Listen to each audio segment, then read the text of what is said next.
السلام عليكم. أنا بنت مخطوبة وبشتغل الحمد لله، وبحاول على قد ما أقدر أكون واقفة على رجلي ومعتمدة على نفسي وبفكر في بكرة. أبويا الله يرحمه اتوفى من زمان قوي وسابنا وإحنا صغيرين جدا، ومن ساعتها بقى ماما كانت الأم والأب والسند والظهر وكل حاجة. ست تعبت جدا وشالت فوق طاقتها واستحملت مسؤولية بيت كامل لوحدها ومن غير ما تشتكي ولا تعبت ولا قصرت معانا في أي حاجة، وكانت دايما بتحاول توفر لنا الأمان حتى وهي تعبانة. كبرنا وماما كبرت معانا وشعرها شاب من الهم والتعب، بس عمرها ما حسستنا بده ولا حملتنا ذنب ولا مرة.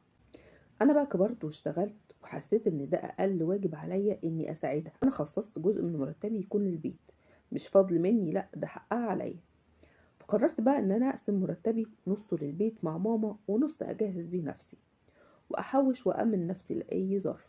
خطيبي بقى شخص كويس جدا، اتكلمت معاه مرة عادي جدا عن موضوع الشغل والمرتب، فعرف اني بدي امي جزء من مرتبي، وقلت له بكل وضوح كده انا بعد الجواز ناوية استمر في ده عشان ماما ليها التزامات ومصاريف ودواء وبتروح لدكاترة ومسؤوليات ومفيش غيري اللي واقف جنبها. اتفاجئت بقى بتغيير في كلامه ونبرة صوته، اتحول تماما وقال لي لا كده ما ينفعش. قال لي بعد الجواز بيتنا وحياتنا اولى بكل قرش، وان كل مرتبك لازم يكون لبيتك وجوزك.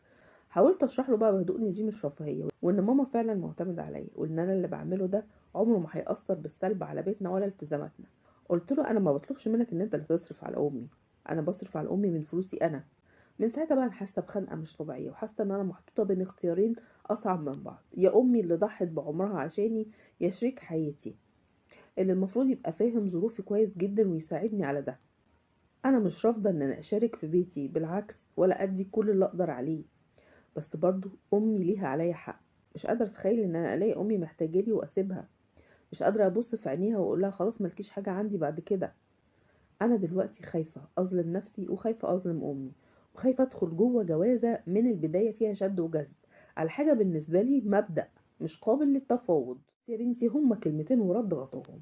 هتقولي له انا بصراحه من قبل ما اعرفك وانا شايله مسؤوليه امي، وده واجب عليا مش هينتهي، وانا مش بطلب منك ان انت تتحمل اي حاجه ولا تصرف عليها. انا بكمل اللي بدأته، ولو ده مش مقبول بالنسبه لك يبقى لازم نكون صادقين كده مع نفسنا من الاول. لو لقيتيه ابتدى يفهم ويقدر الموضوع ماشي كملي معاه، لكن لو لقيتيه بقى مصمم ان كل مرتبك لازم يبقى ليه هو، وان دعمك لامك ده مشكلة، لا، ما ينفعش بقى الكلام ده. لان دي بقى مش مشكلة فلوس، دي مشكلة سيطرة، عايز يسيطر عليكي في كل حاجة.